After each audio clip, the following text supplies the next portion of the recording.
প্রথমেই তোমাদের কাছ থেকে ক্ষমা চেয়ে নিচ্ছি, তার একটাই কারণ, এটা হচ্ছে ঘটবাড়ি পুজোর ভিডিও, আমি দিতে একটু দেরি করে ফেলেছি, তাই জন্য। নমস্কার বন্ধুরা, কেমন আছো তোমরা সবাই? আশা করি ভালো আছো, আমিও অনেক ভালো আছি। তো ভিডিওটা লাস্ট পর্যন্ত দেখতে থাকো, অবশ্যই ভালো লাগবে। সকাল সকাল মা উঠে গেছে, আমিও উঠে গেছি।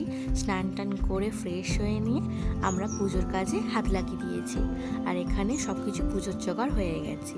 বাবুন ঠাকুর আসবে 9টার দিকে পুজো করতে, তাই জন্য তাড়াতাড়ি কাজটা সেরে নিয়ে আর পুজোর জোগাড় আমরা করে ফেলেছি। এখানে মা সব কিছু মাজা ধোয়া করছে আর আমি একটু ভিডিও করছিলাম।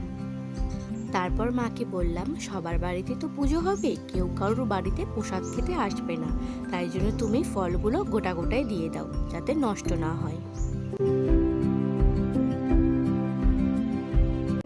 এখানে আমাদের কয়েকটা ফুল গাছ বসানো হয়েছিল, সেইগুলো এখন ফুল হয়েছে।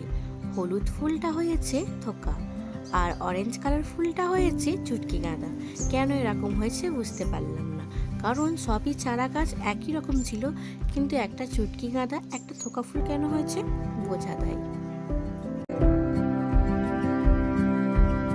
এখানে মা চিড়ে, মুরগি, বাতাসা যেগুলো নিয়ে এসেছিল সেগুলো একটা প্লেটে সাজিয়ে দিয়েছে, আর যেগুলো ফল নিয়ে এসেছিল সেগুলো আর কাটেনি, আমি বলেছিলাম গোটা গোটা দিয়ে দিতে, তো সেগুলো হচ্ছে গোটা গোটাই দিয়ে দিয়েছিল মা। তারপরে সময় মতো বাবুন ঠাকুর চলে আসেন আর পুজো শুরু করে দেয়। বাবুন ঠাকুর প্রত্যেকবারে আমাকে একই কথা বলে, আর তোমাদেরকে আমি একই কথাই বলি, যে বাবুন ঠাকুর বলেছিল পুজোর সময় কোনোদিন ফোন হাতে নিবি না আর চুপচাপ পুজোর কাছে বসে থাকবি। এবার হয়তো তোমরা বলতে পারো যে তাহলে তুমি ভিডিওটা কেন করছো আর পোস্টটাই বা কেন করছো। মেয়েরা হয়তো বুঝতে পারে যে এটা আমার হাত দিতে নেই, তাই জন্য আমি ভিডিও করছিলাম, ঠাকুরের কোনো কাজে হাত দিইনি, জাস্ট ভিডিওই করেছিলাম।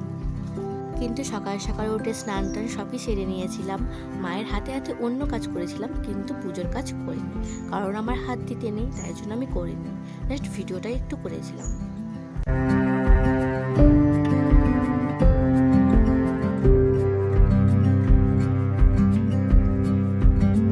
এখানে আমরা তিনজন, আমি, মা আর বাবা। পুজো শেষ হওয়ার পরে মা দুটো ঘটে জল ঢেলে দিয়েছিল আর একটা ঘটে বাবুন ঠাকুর জল ঢেলে দিয়েছিল। আমি কেন জল ঢালিনি তোমরা হয়তো বুঝতেই পেরেছো।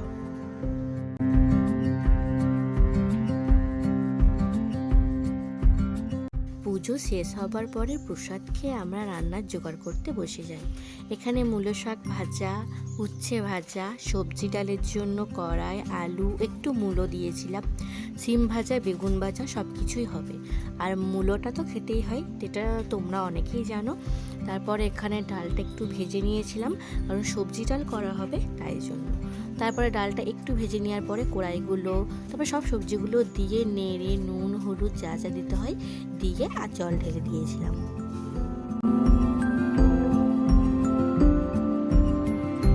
ডালটা বা সবজিটা একটু ঘেঁটে যাওয়ার পরে একটু হালকা ঘি দিয়ে আর তোমরা নামিয়ে নিতে পারো।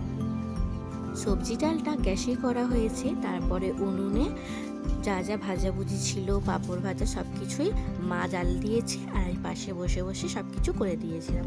কয়েকটা পাঁপড় ভেজেও ছিলাম, কারণ ডালের সাথে পাঁপড় ভাজা খেতে কার কার ভালো লাগে অবশ্যই কমেন্টে জানাবে।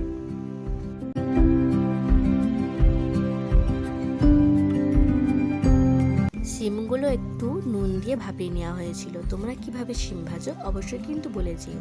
আর এখানে মূলো শাকটা একটু জল দিয়ে সেদ্ধ করে নেওয়া হয়েছিল, নাহলে ভালোভাবে কিন্তু হবে না। তারপরে রান্না কমপ্লিট করে আমরা খেতে বসে গিয়েছিলাম। এখানে ভাত, সবজি ডাল, ভাজা ভুজি যা যা ছিল মা আস্তে আস্তে গুছিয়ে দিয়েছিল।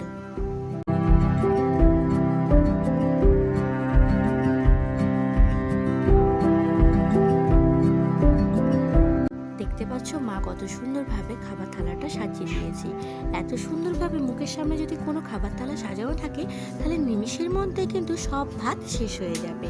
তো খাওয়া দাওয়া কমপ্লিট করে একটু ঘুমিয়েছিলাম, তারপরে ঘুম থেকে উঠে বানিয়েছিলাম হচ্ছে ভাজা পিঠে, কারণ কিছু না কিছু একটা পিঠে বানাতে হয়। তো আমি তেমন কোনো পিঠে খাই না বলে ভাজা পিঠেটাই বানিয়েছিলাম।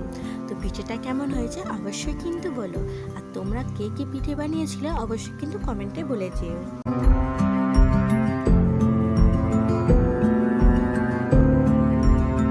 যাই হোক, ভিডিওটি আর বড় করছি না, ভিডিওটি এখানেই শেষ করছি। যদি ভিডিওটি ভালো লাগে তাহলে অবশ্যই লাইক, কমেন্ট, শেয়ার আর সাবস্ক্রাইব। পরবর্তী ভিডিও আবারও দেখা হচ্ছে। টাটা।